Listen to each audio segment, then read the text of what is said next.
ilimizde yapılan tarım ve hayvancılık projeleri sinevizyon gösterisi, protokol konuşmaları, sözleşmeli üretim modeli imza töreni ve tohum dağıtımı,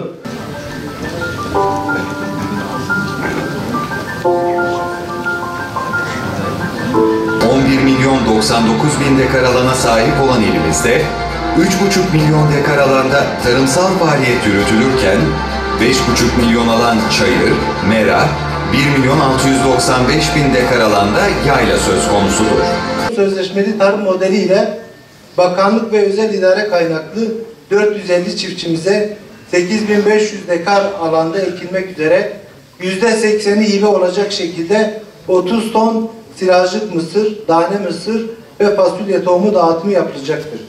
Yine sözleşmeli tarım modeli kapsamında çiftçilerimize ekimden hasada kadar her türlü destek sağlanacak.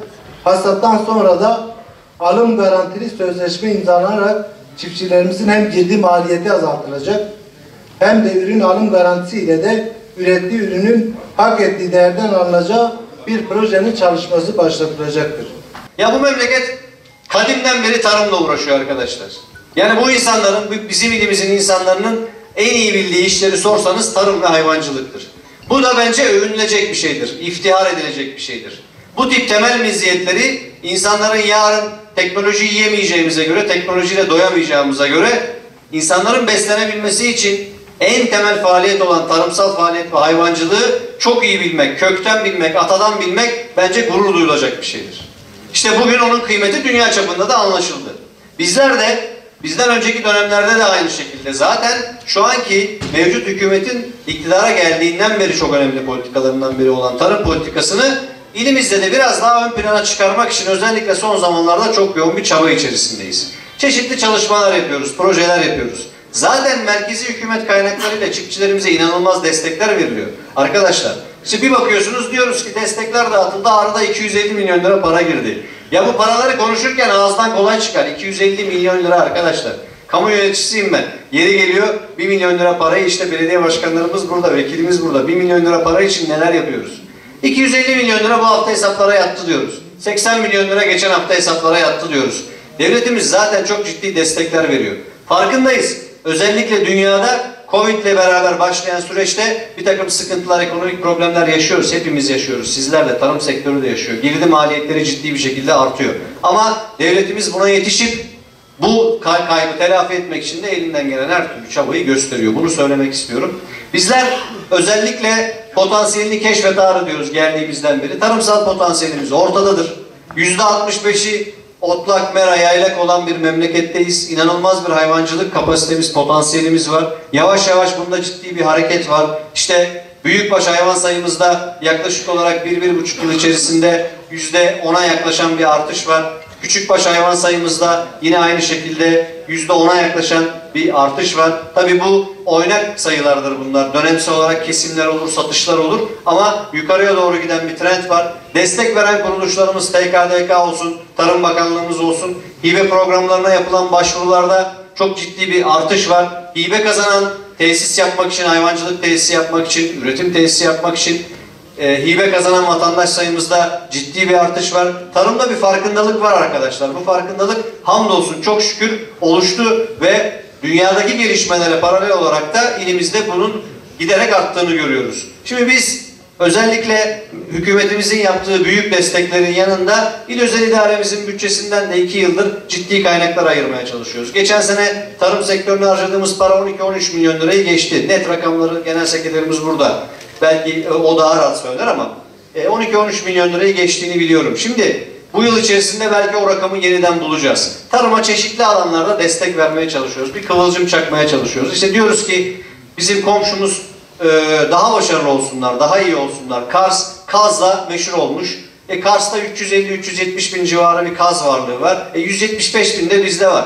Komşumuzla pişen bize de düşmesin mi? Biz de bu pazardan istifade etmeyelim mi?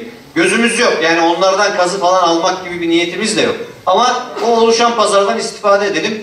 Öyle bir talep vardı. Kazla ilgili çalışma yaptık. İşte özellikle insanların küçük bahçelerinde daha az emekle biraz gelir elde edip evi çevirsinler diye işte çilekle ilgili küçük alanlarda büyük gelir getiriyor diye çalışmalar yaptık. Hayvancılığı destekledik, yem bitkilerini destekledik. geçmişe baktığınızda Türkiye Cumhuriyeti Devleti'nin yapmış olduğu tek bir sözleşmeli alım garantisi olan bir ürün vardı. Biraz önce İl Tarım Müdürümüz de söyledi. Dolayısıyla sadece şeker pancarıydı. Onun haricinde devlet özellikle sözleşmeli alınan herhangi bir şeysi yok.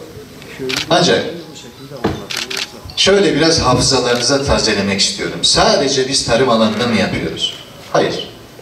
Şimdi geriye dönük olarak gittiğinizde biz şunu diyoruz ki ya bizim gayemiz nedir?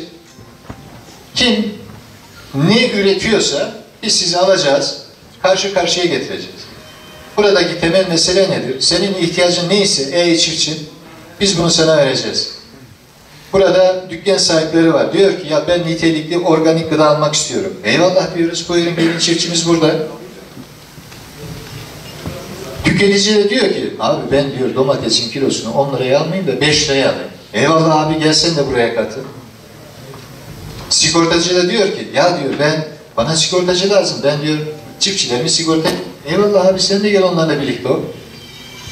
Şimdi mesele şurada. Demin söyledim ya, Türkiye eğitimden, milli savunmasından, ulaşımından, gençlik sporundan tutun. Ben artık saymayayım. Adaletinden, bilim teknolojisinden ne yaparsanız yapın. Tek proje yapıyor mu? Proje yapıyor. İşte bu da o projelerden bir tanesi. Dolayısıyla eğer siz tarımı çözmek istiyorsanız batıya bakarak Ağrı'daki tarımı çözemezsiniz. Ağrı'nın kendine özgü bir tarımsal durumu vardır. Tarımsal özelliği vardır. Tarlası ayrı vardır, bağı ayrı vardır. Biraz önce Tarım Müdürüm açıkladı. 5 milyon dekar bizim meralarımız var.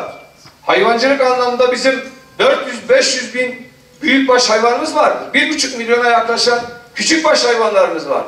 Bütün bunları bizim iyi bir şekilde değerlendirip Ağrı'nın potansiyelini bu anlamda canlandırmamız lazım. Tarım, İHA kadar, SİHA kadar bu ülkenin stratejik bir ürünüdür. Hiçbir zaman vazgeçilmez, her zaman da lazımdır. Her zaman da bu ilin birinci özelliği tarımla uğraşması gerekir. Değerli çiftçi kardeşlerim, bizim Ağrı'da tarımı canlandırmamız lazım.